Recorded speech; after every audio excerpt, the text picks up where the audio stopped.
جازام. أعوذ بالله من الشيطان الرجيم. بسم الله الرحمن الرحيم. وان شمرا شوان دغينسي فيما جال اللي جرا كن دمرجما سينا استاذ تكون دغينسي فيما برو برسي سورة بايه تكوچما محمد بياني مكاني ساجما جال لبرتو سان قبمكا هما akkuma fedhiun yaadaan wataalama gaaf tokko hittimuuf murteesse dirqama madirasaa cufee bilbileef sardama jedheen yaaboniyyee si jaallekkaahama furtuun onnee kootiin si biratti argama yoo waan kana diddee of huduun dirqama jennaan ni deebiftee booniyyeen eessamma asumatti dhaabee dubbiin kan kee damma anis sin jaalladha hin yaadda in homa naan boonii jiraadhu rukutadhuun qoma seenaa kana wantan kaaseef jama jaalalli maal akka ta'e barachuun dirqama baarii jaalalaatti seenan booda sana laphee fonnee keessan shamarraniif bana osoma wal wajjin dhandhaman jaalala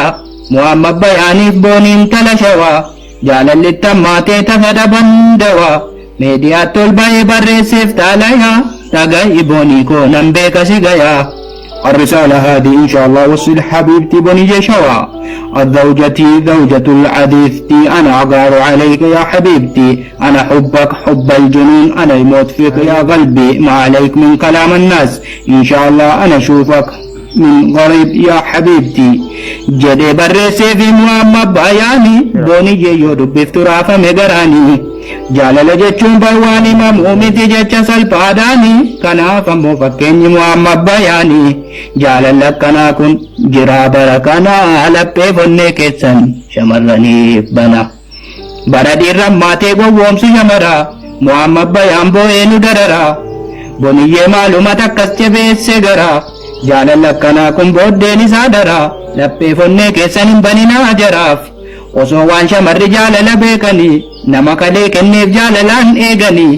jarri qarshii malee jaalalan beekanii ati horii qabaannaan si jala deemanii hin boo'in jaalalaaf waan boriin beekanii yoo fedhan dhufanii fedhan adeemanii hin boo'in jaalalaaf waan boriin beekanii yoo fedhan dhufanii fedhan adeemanii hin boo'in jaalalaaf waan boriin beekanii jaalalliin tala shawaa namatti kaasa shawaa